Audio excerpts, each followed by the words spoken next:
third and final part of our conversation in this series on Made Flesh is birthing God. So we considered first conceiving, and then we considered the incarnational aspect. We considered last time we looked at the body of the Virgin Mary, and now we are moving into this final section on birthing and delivery. And so, of course, as I have done for the previous two, I wanted to consider birth and different ways that we might think about birth. And so these are some different ideas that surfaced when I looked up birthing. So the emergence of a new individual from the body of its parent. So I like that because there was this contiguity and this commonality of physical source material, if you will, from one body to the next. The emergence from the womb also has this concept of lineage. So I guess maybe when we think of like our birthright or something like that, but this idea of continuity with that which comes before our progenitors, a beginning, so the birth of an idea, and also carrying or bearing, so a birth that you would carry, or the birthing a ship on the water. So all of these, and I think there are some common themes in this language of birthing. One of them is the connectedness of the physical relationship between parts. Another is the renewal or the newness of something, but it's not an entire newness because it's coming out of something else, and so there's this newness within being. And this idea of lineage and identity is really quite important. And I think these are all very important concepts when we think of ourselves as a body of believers, as a body of faith.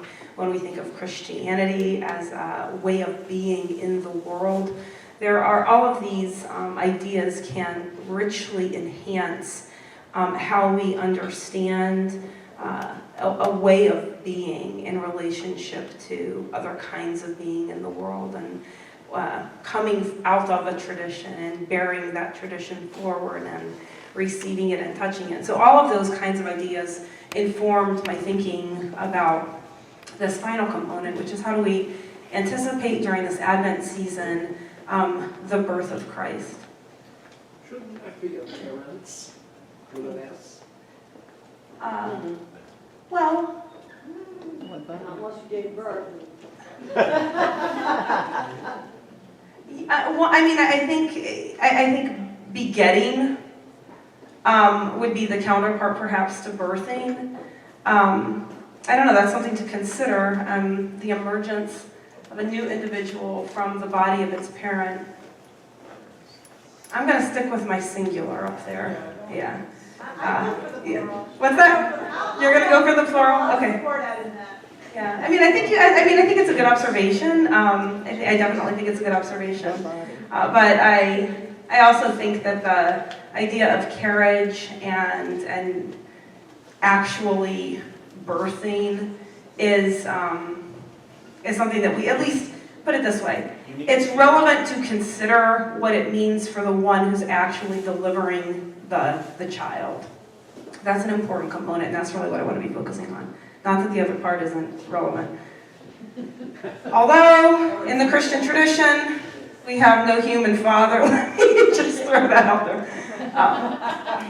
Sorry. Goals. So thinking about anticipating, thinking about laboring, and thinking about delivery. I was very tickled to put my little fetus up there. That was a little chalk pastel that I made when I was a kid. And I was always fascinated by the fetus. I was always fascinated by this idea of this creature that doesn't look really recognizable, but then it sort of does, that looks like all kinds of other creatures. Sort of aquatic looking. Anyhow, it's a very connective kind of image for me for thinking about other types of generativity. So anticipating, the first of the things I wanted to talk about when we are anticipating birth, what are some of the things that we do? And I think, again, all of these, if you bear in mind, this conversation comes during Advent, right? And so we're thinking in an anticipatory sort of way about the Christmas season, which is celebrating the birth of Jesus, the Holy Family. And so what do we do when we are anticipating the birth of a child? And I was thinking, well, what did I do? Well, one is the readying of the body. So the body goes through all of these different kinds of transitions and transformations. So here again, this is the singular part is really important. But I mean, at least among mammals, the female body undergoes a variety of very significant changes. So, you have the cartilage, it softens, you have the cervix dilates, you have all kinds of hormonal changes, there's lots of sweating, there's all kinds of hair loss. I mean, there's all these things that happen to the body. And I think it's quite important to recognize that also puts the body in a state of risk. And maternal death is not it's a real risk for people. I remember in my own first pregnancy, I had this realization that this is actually going to happen. Like, this is going to come out. I'm sure some of you also had that experience where it's all fun and games until suddenly you realize this ends like one of a couple of ways. But, it's going to happen. And then when the water breaks, I remember learning that, there's only a window of time when a woman can safely deliver after that amniotic fluid is no longer there. And then I was really aware that this is going to happen. It's now or never kind of, all right, kiddo, let's go. And so the body goes through these transformations, which are very significant. If we took that same kind of thinking about the transformations in the body that we might undergo as a community, as we anticipate Christ, what that might look like. Because a woman on the cusp of delivery is in a very different psychological space, physical space, space of need, space of vulnerability. So what if we embodied those things as a community? How would that change our disposition and our character? Preparing the household. What do we have to do to receive this new life? So people talk about the nesting kind of thing that you do, the kind of scurrying around, cleaning on top of a shelf that you have never looked at nor will ever look at again. But that idea of preparing a space, because you recognize something very important is happening. It's not something you can take for granted. It's something that you have to be ready for to the extent that you can prepare yourself. So making space.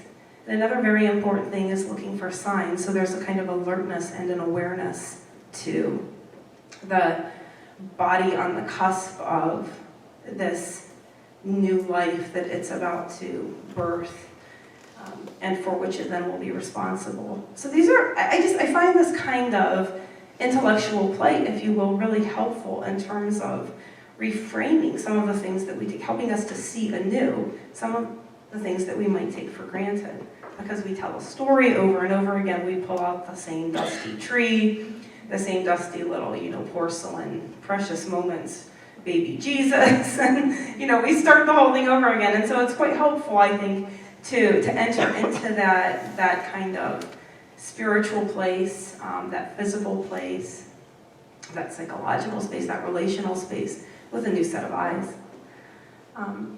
And so we do that. We have a tradition for this, and so I wanted to add some comments about Advent in this conversation, because I think these are some really important things for us to remember. Because Advent really is that. It's an anticipatory coming toward of something. I always love this, and I find it fascinating that it is the Latin equivalent of the parousia, which really is a presence of something. And so one has this connotation of movement toward, and the other has more of a sense of something that is permeated through the being of another. But it is both an anticipatory way of being for something that is immediate and immediately present, as well as something that is eschatological. And this is also true of birthing a child. We have babies often, especially when we're, trying to have them, when we're building family intentionally, because we have some kind of hope and thought about what their being is for the future. It's not, I don't know, it's not like the toys the kids will open on Christmas and discard. These are, you're bringing another life to be, and we're taking responsibility when we baptize a child in a community, right? I mean, the whole community is receiving this child and saying, I have some, part in its rearing. We have, educators and pediatricians and a whole host of professional disciplines to try to bring these new lives up to fullness. And so all of that is eschatological and filled with hope and promise. Even though it's completely beyond our control, we work with this very deliberate, specific kind of agenda for things that remain in the realm of hope and promise. Yes? What's eschatological? Eschatological, it's a study of the future is what it literally means, but we speak of, in Christian faith, it's a sort of an eschatological hope of the kingdom already but yet to come. So it's what has begun but is not yet fully realized. And so all of these relationships, but in particular, the relationship of building a kind of new something with a child has, if anything could be eschatological in its character, it is that. And I also remember when I had I guess I had these same thoughts with the second one, but I think with the second one I was just like overwhelmingly busy, so I didn't have as much time to ponder. But with the first child I had, I remember each step of the way just being grateful. Like, I'm glad I got to experience this. Like, this makes me very human to have had this kind of experience. I was grateful to have given live birth. I thought, I don't know what comes tomorrow, but I'm really, really grateful that I've had this experience today. And so there's this kind of, there's the grave sense of things being outside of your own control, and your heart's walking around on someone else's body, as they trip and stumble and fall, and there's not a whole lot you can do about it except try to be present. And so all of that is itself, that kind of relational making for the future is very much both an advent and a parousia, a moving toward and a being present. And those are thoroughgoingly Christian ways of understand our being in light of the revelation of Jesus. There's a lot of text here. All of this is sort of a little history of Advent, and I won't read it all to you because we never have enough time. But from the 4th century onward, and probably earlier, it was very important to the Christian community to be mindful of its remembering of this anticipation that defines Christian hope. So you have bishops at various times giving homilies focusing on the birth of Christ. You have a rite that begins to emerge in the 8th century around preparing for our common memory of and anticipation of the birth of Christ. You have a formula that's articulated under Pope Gregory in the 11th century, identifying 4 Sundays of Advent, beginning nearest to the Feast of St. Andrew. And throughout the whole medieval period, there are these dialogues around what is licit, what should and shouldn't happen during this season, because this is such an important season of anticipation, of preparing the self. And why? Why so important? Well, it has a past, a present, and a kind of future. One of the things I've been thinking a lot about in this last week as I've been preparing for this is time, and time in relationship. And we get sometimes, we have this cyclical, mandalic, for those of you who are coming in February, sense of time, the sort of repeating cycle of time in our tradition. And but it's also repeating throughout human lives. It repeats in the stories of people one to another. And so these touchstones of remembering and anticipating and grounding and sort of preparing ourselves, they really help root us in what is valuable and what matters, and help call us to a kind of honesty with ourselves, because they help us to not get so far afield when we get so busy and we get so overwhelmed by the things of life. So why Advent? Why this cycle? Why this liturgical cycle? Why is it so important? Well, it helps us to remember the actual birth of Jesus in history, and to temporally prepare for the anniversary of the Lord's birth, but also to eschatologically prepare for the way that this becomes a sort of microcosm of the whole cosmic event, the whole cosmic story. And so it is an instance of that. It is an iteration of that, and through which we are able to see the whole. And so in that kind of revisiting that annually, we are able to prepare and to understand what the entirety of the purposeful life is in this. That is, if you buy into the story. I mean, if this is the narrative, the overarching narrative that organizes our lives, organizes our values, then this becomes a very important spiritual exercise in preparing the self, understanding what's valuable, and reminding ourselves what our relationships to one another might ideally be. So again, I think revisiting these ideas of anticipating the readying of the body, preparing the household, making space, looking for signs, being observant, are helpful tools for reconsidering a spirituality of Advent. Okay, so the next part was focusing.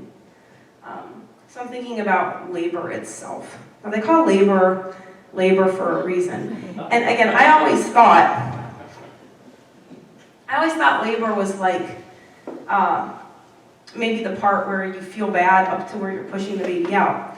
But that the labor is the pushing the baby out. Like that's, and this too, but I mean it's both of these things. It's it involves, and so there's all kinds of methods and postures and aids and things that people experience. But it usually involves a variety of whether you go to Lamaze class or not, there's going to be these kinds of things that happen, this sort of intense focusing of the body, which is going to happen at the point of a strong contraction, because there's nothing else to do except to pay attention to that event in the body. To follow the rhythm and needs of the body, so to attend to it, to be led by it. I mean, the body will direct its own birth. Breathing, literally the opening of the body. And this is something I'll get back to, but I mean, this is if there's something vulnerable that happens in a human body, this would be one of those vulnerable things, the actual opening of a body to give way for another body. And midwifing. Some people give birth by themselves. That does happen. But when we can, we are present to one another to help each other through this, because people have real need during this time. So what can these things help us to consider as kind of a spirituality of Advent? Focusing, a rhythm, breathing, opening, midwifing. So I was starting to think, okay, what are some of the traditions and things that people do around Advent? Can we correlate those to any of these aspects of labor? And so these are some of the typical things historically that people have done and do. So fasting, which is a curious way of remembering the needs of the body, but one of the same. Focusing, the kinds of visual indicators of Advent, the certain use of colors. Traditionally, pictures and icons. This is not a period of jubilation for most of Christian history. It's a period of solemnity. And so the kind of, the more solemn hymns, the solemn colors, the kind of somber attitude toward the way that we celebrate and worship. For example,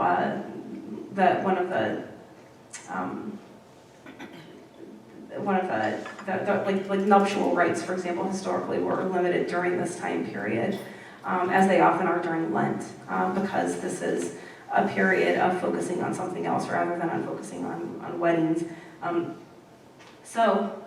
Removal of space, so clearing out of relics and saints' images to create visual space and open space. Elimination of decoration, and I think about how we decorate and fill space with, lights, and I realize it's a season of lights, and it will become a season of lights. From sort of Halloween on, we are inundated with plastic poinsettias dripping in sparkles, and talking gingerbread. I nearly had a heart attack in the Walmart one day when there was this moving Santa. I thought it was a real thing. It was this life-size thing that was interacting with me, and I was really kind of afraid of it.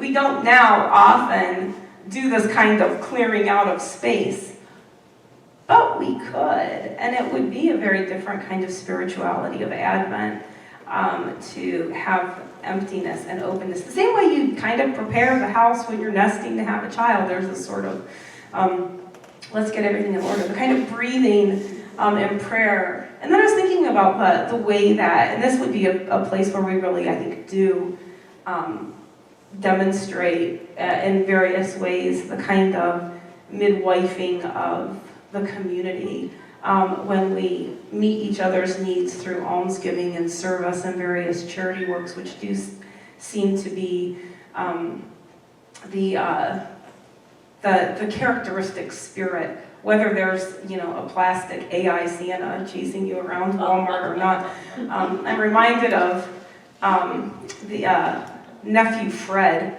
when he goes into the counting house of his Uncle Scrooge at the beginning of Dickens' Christmas Carol. And Scrooge is saying, it's never done anybody a bit of good. It's never put a bit of money in my pocket. All the good it's done you, Fred. And Fred responds, Uncle, there's, through the whole year, there's rarely a time when people open their hearts in this kind of charitable way. But at this one special moment of the year, we kind of get the potential of what true community and true needs meeting would actually look like, because people are, for this, just this window, inclined toward being considerate of one another. Now that's until you get the fender bender on the way to Walmart, but there is this sense of charity and needs meeting that surges in us often during this time, and I do think that would be one place where we still very much get it right. Yeah. I don't disagree with you about the charity stuff, but what bothers me very much is how institutionalized it has become, and depersonalized. Mm-hmm. You get a ton of asks in the mail from Thanksgiving on, and you give, but it's a very depersonalized giving. I agree. I was commenting to one of the kids the other day. I said, if I were going to ask for money for my charity, I would not do it at this time of year. Yeah. I would do it at some other time of year when I was likelier to get it. Because people do that. You get fatigued. There's a kind of demand and expectation that is onerous. And I think, I think there are a couple of possible ways of sort of correcting that. I don't think necessarily we could correct it institutionally, but we can correct our own response to that kind of institutional pressure.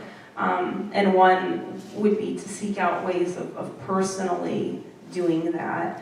And another would also be to think about ways that we do it besides just financial gift. I think that while that's very important, the parts that can make us feel really connected and really human are the human connections we might have in other ways. And there's a certain kind of courage, a kind of moral courage and a kind of community courage that I think is involved in actually speaking to somebody, sitting down with somebody, learning someone's story and finding ways to do that.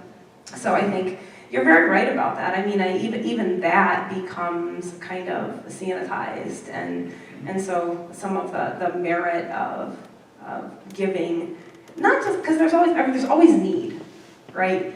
But there is a kind of growth that really comes from the pouring out of the self, like the giving of whatever it is you have to give, where you gain so much more from having given. And I think that's the part you're talking about missing very much. And so finding ways of nurturing that and talking about it as a community could be a very important kind of retooling of our spirituality of Advent.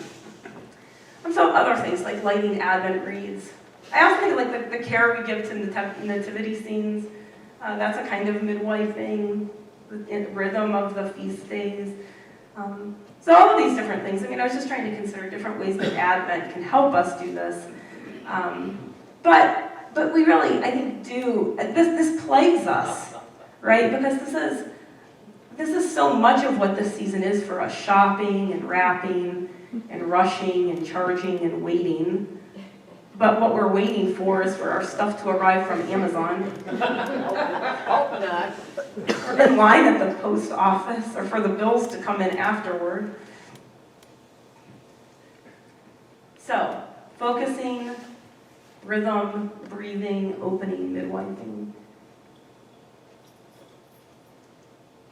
And then the delivery itself. I mean, I looked at tons of images of little babies over the past couple of days, and I kept seeing how naked they are and how wet they are, which makes me think that they're cold. Very, very vulnerable. Can't do a thing for themselves, hungry. Very much in that weird space between life and death. That kind of interim where you're just straddling, yes?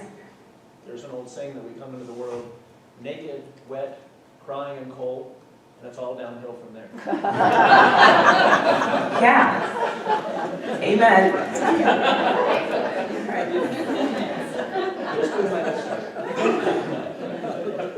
That's right, though. Right, and that is why we need one another And so remembering that, though, really, I mean, because this is where the incarnation becomes so valuable. Because, and again, just having this and juxtaposing this kind of image next to those images of the baby Jesus that you see, in the galleries or whatever. I mean, we had one of them the other day where we were quite confident that baby Jesus was making an obscene gesture with his hand at us. I mean, it was this terrible Renaissance painting of this. And he was doing some sort of priestly blessing, but he was, very king-like in his mother's lap. He didn't look at all wet or cold. He was actually quite heavy for a child.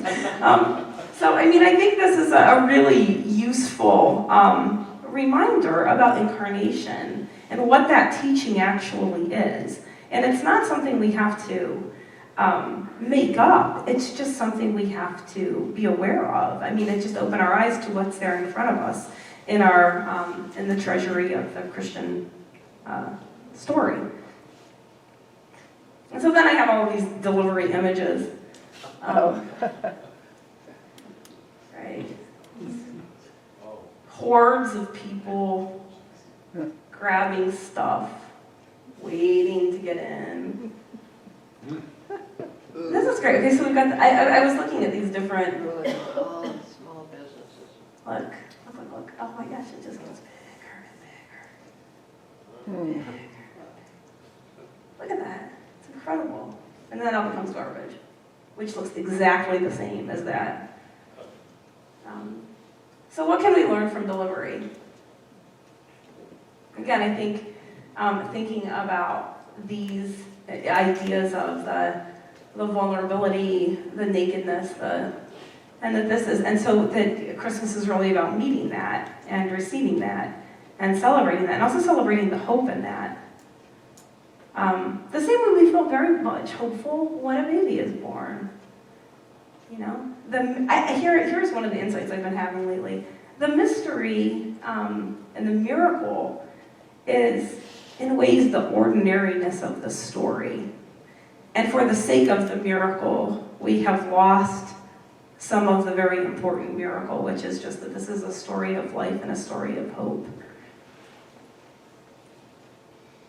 So in our past and what we can do to recover, we have replaced, fasting with eating, but we can go backward.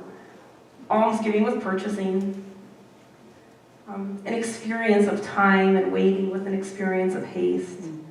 An elected privation with an elected abundance.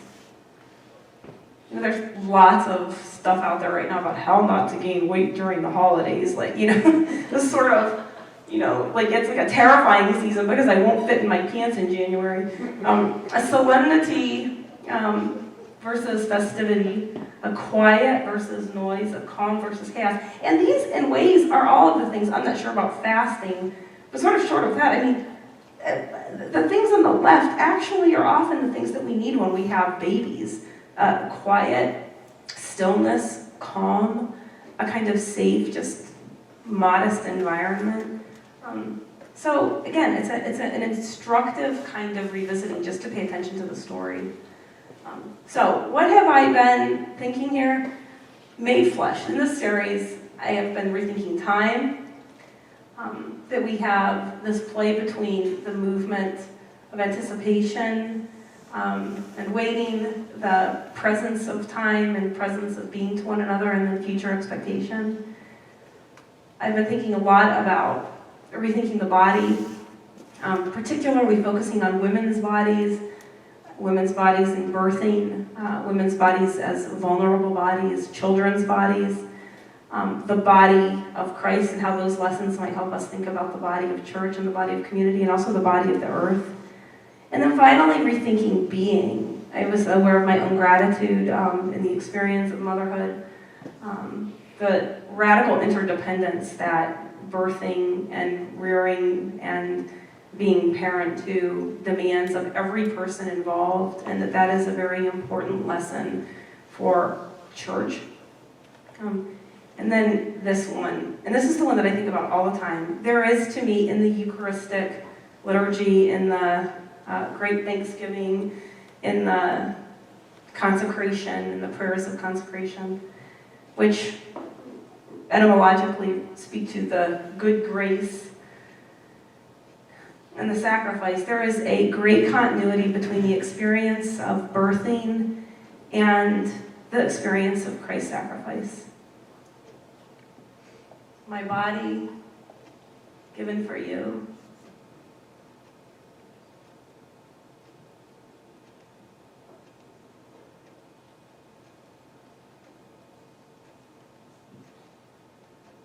In all the ways that one rears and gives in the body, I think it's important to recognize that the giving of the body in birth and the giving of the body in life for another is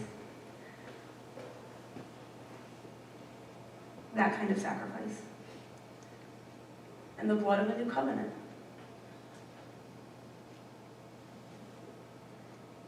So I would invite you to remember in that Eucharistic liturgy, I know, me too, it gets me, it does, because I think about this. I really do. I still with this a lot, and I think this is birthing imagery. And there's a really close relationship between birthing and dying. It's not opposite one another, it's the bookends of life, and the mystery lies on either side of that. And I end with this image of, this is Leonardo da Vinci's Virgin. It's in the Louvre. And that's St. Anne and Mary and baby Jesus, so grandma. And I look at this and it really gets me because I think this is a pietà kind of image. I mean, it's a Holy Family, but when I look at Mary reaching to her baby, and this is not a good rendering, but she has this worried, agonizing kind of. It's a brilliant work of theology. It's an interesting, it's a good composition and it's beautifully colored, but it's a brilliant work of theology because it places Mary squarely in the heart of that story and the sacrifice and the pitying of Mary as she is held in her mother's lap is, I mean, the grief is Mary's grief. And so I invite you this Advent, when you walk from here and we're done with our conversation today, to consider and to remember thinking about the centrality of the woman's body and the story of the birthing, and to think in very physical and concrete kind of ways about what that experience is like, and to allow that maybe to guide some of your own Advent reflections and your own experiences as you anticipate this Christmas season. So thank you very much.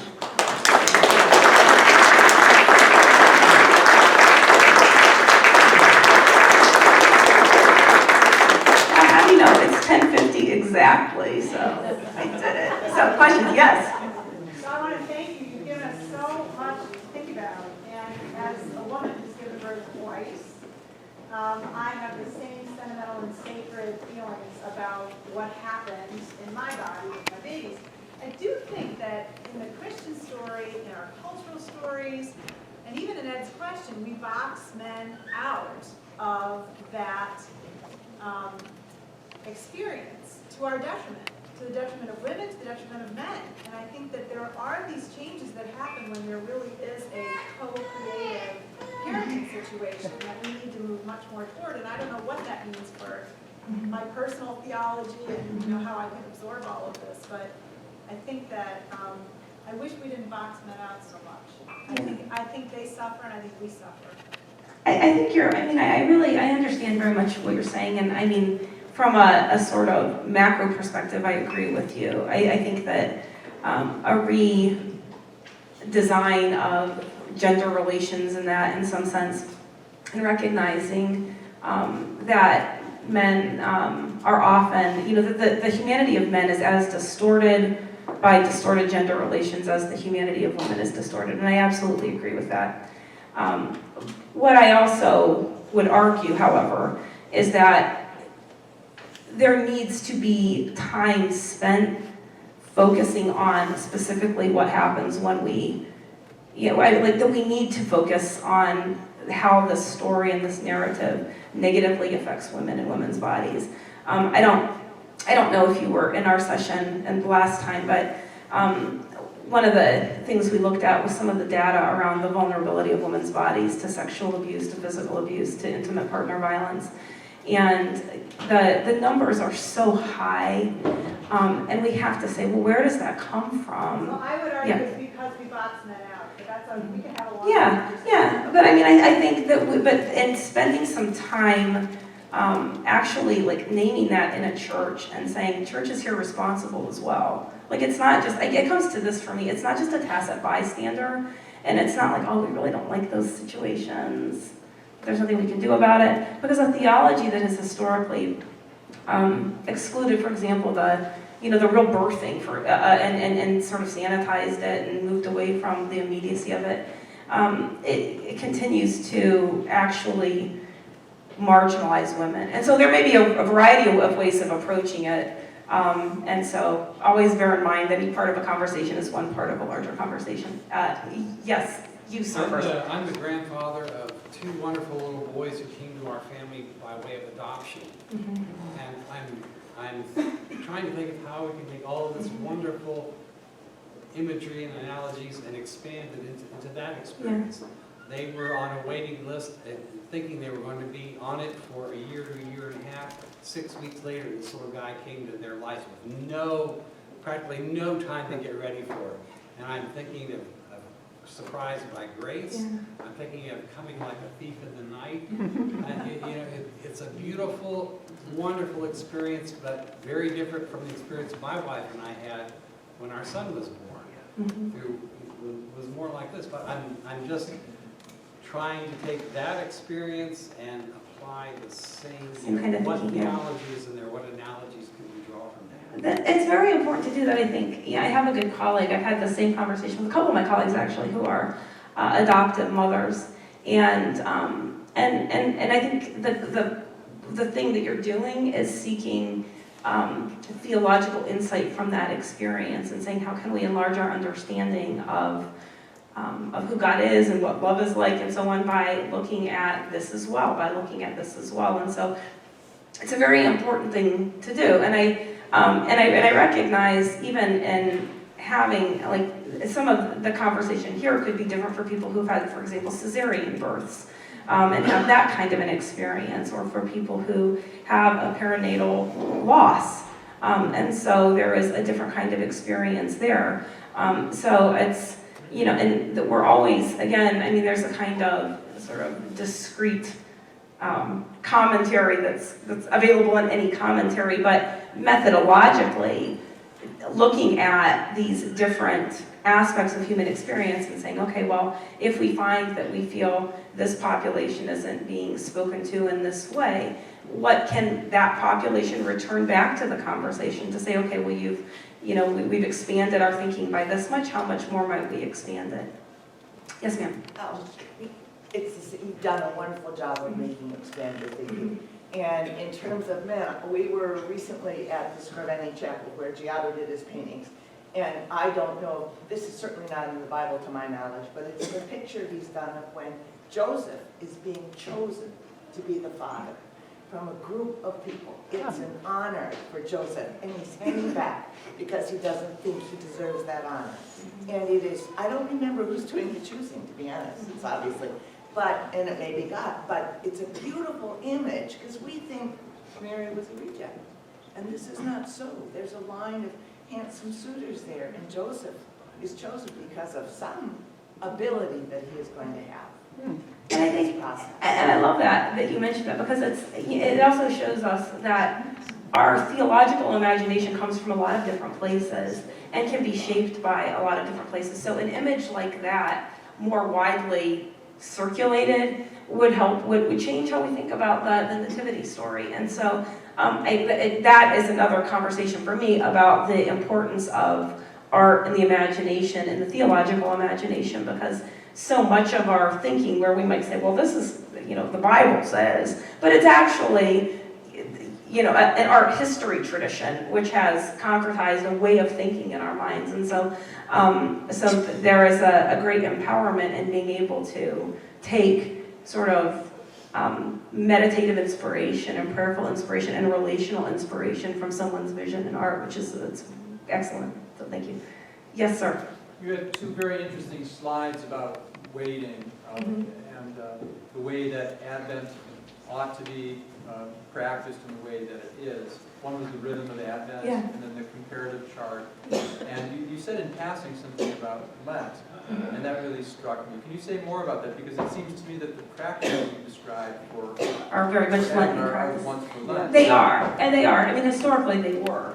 And we just kind of lost sight of that because we've commercialized the holiday. I mean, that's basically what's happened. So there, people will talk about Christmas always, nearly being uncelebrated in the U.S. until it started to be picked up as a kind of commercial holiday. And so there's a lot of interesting economics around our practice, and that's probably true. I mean, this is another lecture, of course, but looking at the economics of religious practice or religious observance, which is very much drives what we do, but at a level that we're not necessarily articulating or consciously aware of. So all of that speaks to the need for an engaged theological imagination, wherever you're getting that, and to, whatever you're being told, think again, ask a question, learn a little bit about it, probe a little deeper. And there's risk in that, but the risk is only sort of moving past ideology, and every time you move a little bit past an ideology, I think you get a little bit closer to some truth. We're just unmasking and discovering and exploring, but that's kind of like being in a relationship with someone. There's this, infinite possibility of coming to know better, and I think that's sort of what our task is. We have never arrived perfectly at the formula. We're always in process. Yes, ma'am. My nephew welcomed a 6.6-pound baby 3 days ago, and they went home, and this baby is feeding every 2 to 3 hours, and they have to weigh the baby before he breastfeeds and then after to make sure that they have the right amount, or that this baby is getting nurtured appropriately. It is exhausting, and it makes me very aware of the fragility, what you pointed out, the liminal, that this baby, should my nephew and his wife leave for 12 hours, that baby might die. Yeah. And I think that kind of nurturing, it must be an incredible experience to go through. And I think about how we nurture ourselves spiritually, that it takes that kind of endurance.